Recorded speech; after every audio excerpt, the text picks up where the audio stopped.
Not now. Stars, shine for me. Let's see. Don't be nervous. Just relax. Be free.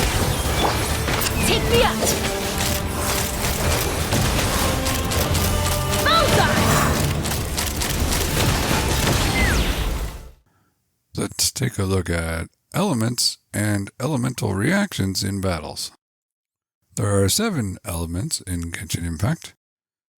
Pyro is fire, Hydro is water, Cryo is ice, Electro is electricity, Anemo is wind, Geo is earth, and Dendro is life.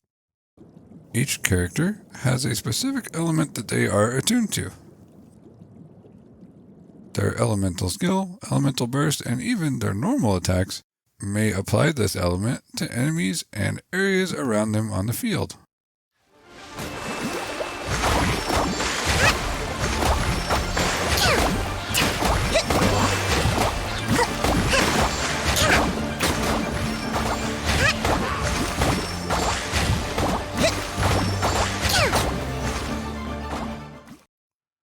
There is a concept in the game called elemental reactions. An elemental reaction occurs when 2 elements of different types come in contact with each other. Usually, this adds some benefit, such as increasing the damage dealt to enemies, or a decrease in your opponent's mobility. Enemies can also have their own elements, so when your character battles against the foe, you may create reactions naturally just as a result of the contrasting elements coming into contact with each other. 4 of the elements have a cohesive effect when it comes to their elemental reactions. These elements are Pyro, Hydro, Cryo, and Electro. These 4 elements work in a complementary way to one another, and so you can mix and match them freely and they will all easily create reactions.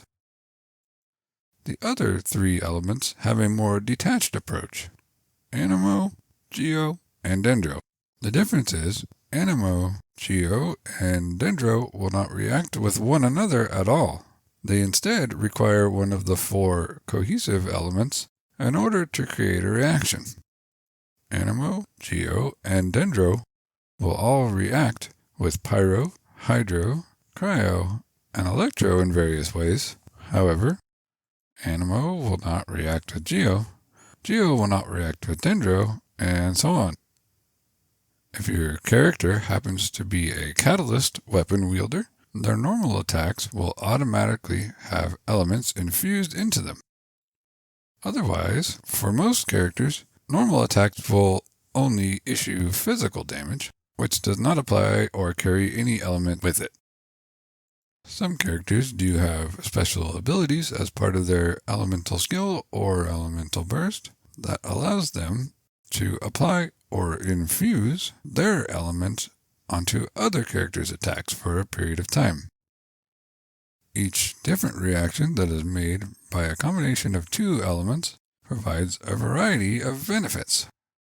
For example, when you mix Cryo and Hydro attacks, this will apply a freeze reaction, which will actually freeze enemies in place. This allows your characters to do more damage to the enemies without any sort of retaliation for a brief period. The combination of Pyro and Hydro together creates the Vaporize reaction, which is a strong burst of damage against your opponents. The more detached elements have their own specific reactions that they create as well, provided that they are applied to the more cohesive elements. Anemo, for example, creates a swirl reaction when it comes in contact with any Pyro, Hydro, Cryo, or Electro element. Swirl basically does additional damage of whatever element that it came into contact with. Geo creates shields via the crystallize reaction. These shields will temporarily protect your characters from damage of the element type that it reacted with. Dendro is the most complex of all the elements as far as the reactions are concerned, and it is multifaceted with different layers of reactions that can occur depending on the element that it came in contact with, such as burning when it comes into contact with Pyro, quicken when it comes into contact with Electro, bloom when it comes into contact with Hydro, and so on. With the exception of Geo's crystallized element, essentially every other elemental reaction that you are able to create will have some kind of increased damage output on your opponents. So even setting the complexities and specifics aside, you can just remember that creating elemental reactions is going to be to your advantage in combat. I hope this video helped you to better understand the basics of elements and elemental reactions in Genshin Impact. And if you're enjoying these videos, please be sure to check out some of these other recommendations related to Genshin Impact tutorials. Make sure to leave a like and maybe subscribe to this channel if you haven't already. And thank you for watching.